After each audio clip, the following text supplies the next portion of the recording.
வணக்கம் நண்பர்களே. ஆன்மீகம், ஜோதிடம், வசியம் சம்பந்தமான தகவல் தெரிந்து கொள்ள நம்ம சேனலை சப்ஸ்கிரைப் பண்ணிக்கோங்க. கூடவே பெல் ஐக்கானையும் கிளிக் பண்ணிக்கோங்க. அப்போ நம்ம போடுற ஒவ்வொரு தகவலும் உங்களுக்கு உடனடியாக வரும். சரி, வாங்க வீடியோக்குள் போகலாம். மேலே ஒரு டைட்டில் போட்டிருக்கோம் பாருங்க. ஒரே நாளில் எப்பேற்பட்டவரையும் வசியம் செய்ய முடியும் போட்டிருக்கோம் பாருங்க. இது சாத்தியமானு கேட்டிங்கன்னா சாத்தியம். யார் யாருக்குன்னு கேட்டிங்கன்னா கணவன் மனைவியாக இருந்த அனைவருமே இதுக்கு சாத்தியப்படுவார்கள். சரிங்களா? அதாவது கணவன் மனைவியாக வாழ்ந்த அனைவருமே இதற்கு சாத்தியப்படுவார்கள். சரி, இதுக்கு என்ன பண்ணணும்னு கேட்குறீங்களா?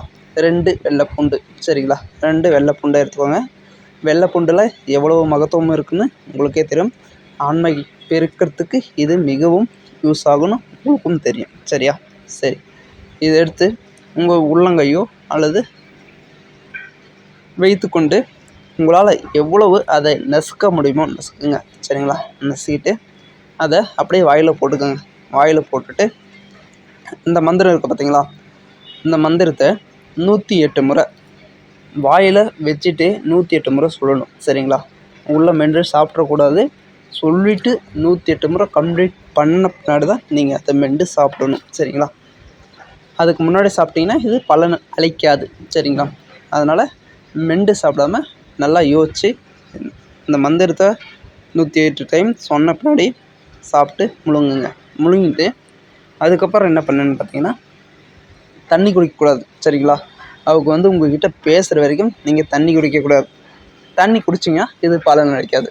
தண்ணி குடித்தா பலன் அளிக்காது. சரியா? அதுக்கு முன்னாடி நீங்கள் எவ்வளோ தண்ணி வேணுமோ அதுக்கு முன்னாடி நீங்கள் குடிச்சிக்கோங்க. சரிங்களா? அது உங்கள் விருப்பம். ஆனால் இது முழுங்கிட்ட பின்னாடி 2 முழுங்கின பின்னாடி நீங்கள் தண்ணி குடிக்கக்கூடாது. அவங்க உங்கள்கிட்ட பேசுகிற வரைக்கும் நீங்கள் அப்படி தான் இருக்கணும். பேசிட்டுக்கு அப்புறம் தான் நீங்கள் தண்ணி குடிக்கணும். சப்போஸ் நீங்கள் பேசுறதுக்கு முன்னாடியே தண்ணி குடிச்சிங்கன்னா நீங்கள் சொன்ன மந்திரம் அனைத்தும் வேஸ்ட்டாக போயிடுங்க. சரியா? அதே மாதிரி இது வசிய சக்தி அதிகமாக இருக்கிறவங்களுக்கு உடனே நடக்கும். வசிய சக்தி குறைவாக இருக்கிறவங்களுக்கு லேட்டாக தான் நடக்கும். உடனே 1 மணி நேரத்தில் நடக்கும், 2 மணி நேரத்தில் நடக்கும், 3 மணி நேரத்தில் எதிர்பார்க்காதீங்க. அதுக்கான சக்தி உங்கள்கிட்ட இருந்தால் தான் அது பலன் கொடுக்கும். சரியா? சரி நண்பர்களே, மேலும் ஏதாச்சும் சந்தேகம் இருந்தால் நீங்கள் வீடியோவில் கீழே கமெண்டில் தெரிவிங்க. உங்களுக்கு தினமும் ஜோதிடம், ஆன்மீகம், வசியம் சம்மந்தமாக ஒரு லைவ் கொடுத்துட்டு வரோம். அந்த லைவில் உங்களுக்கு ஏதாச்சும் சந்தேகம் இருந்தால் கேட்டு தெரிஞ்சுக்கோங்க. சரிங்களா? லைவில் மேக்ஸிமம் ஜோதிடம் பார்ப்பதற்காக தகவல் தான் அதிகம் வரும். இருந்தாலும் நீங்கள் அதிலே உங்களுக்கு தேவையானதை கேட்டுக்கலாம் கமெண்ட்ஸில். சரியா? உங்கள் ஃப்ரெண்ட்ஸுக்கு யாருக்காச்சும் தேவைப்பட்டால் ஷேர் பண்ணி விட்டுருங்க. நன்றி, வணக்கம். மீண்டும் ஒரு நல்ல தகவலோடு சந்திக்கும் வரை உங்களிடமிருந்து விடைபெறுவது உங்கள் சிவமணி.